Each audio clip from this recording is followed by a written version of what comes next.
हाँ तो भाई लोग बियाह करे के होई नु त अपना वाली से करी हलू ना तो दूसरा वाली से नु बाबूजी कराइए देवेले।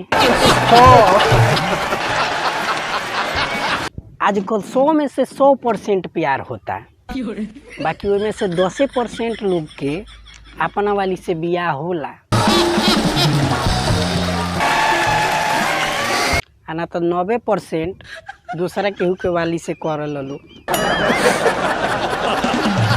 बाबूजी के तहारा मैरिज के टेंशन ना रहेला, उनकरा तो बस दहेज के टेंशन रहेला।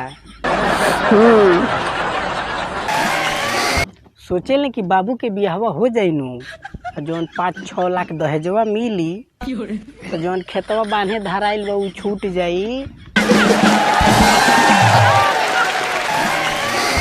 दूसरा जानू से बियाह करा के हमारा दिल के राइस मिल में डाल के एकदम बुकनी बुकनी कूट देले। यही से कहतनी कि अपना वाली से बियाह करिह जिंदगी खास बन जइब हो,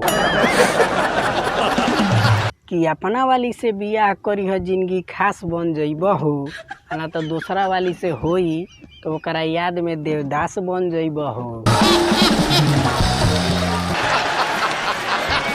ई प्यार जौन होला एक झटके में हो जाला, बाकी बियाह है मत पूछी लो। अपना जानू से बियाह करे खातिर दुर्गा माई से लेके बरम बाबा तक के लड्डू भाखेनी जा कि हे दुर्गा माई, हे बरम बाबा, हमार बियाह अपना वाली से करा दे। बाकी लड्डू चढ़ावल झुरा जाला, बाकी हमनी के सपना पूरा ना होला। बियाह दूसरे केहू के वाली से होला और अपन वाली केहू दूसरा वाला से बियाह करके चल जाली। जब अपना जानू के शादी के कार्ड आवेला तो पूरा हार्डे फेल हो जाला। हम प्यार कोइनी जेकरा से बियाह करे खातिर, यारे हम प्यार कोइनी जेकरा से बियाह करे खातिर आज उहे मेकअप करके तैयार बाड़ी केहू औरी के डोली में चढ़े खातिर। हमनी के प्यार बीच रास्ता में जाके पंचर हो जाला।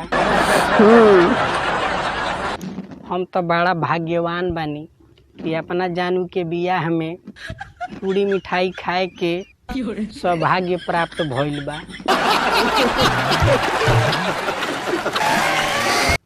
यही से कहतनी कि अपने वाली से बियाह करी हलो ना तो दूसर की वाली आई नु तो जिंदगी में तबाही मचा दी। प्यार कोइले बाड़ तो बियाहो करो कि उनकरा बियाह में जाके सेल्फी खींचबो। बस हम इतने कहें कि आजकल धोखा तो बड़ी जबरदस्त बा, कि आजकल धोखा बड़ी जबरदस्त बा, बाकी अपन वाली एकदम मस्त बा।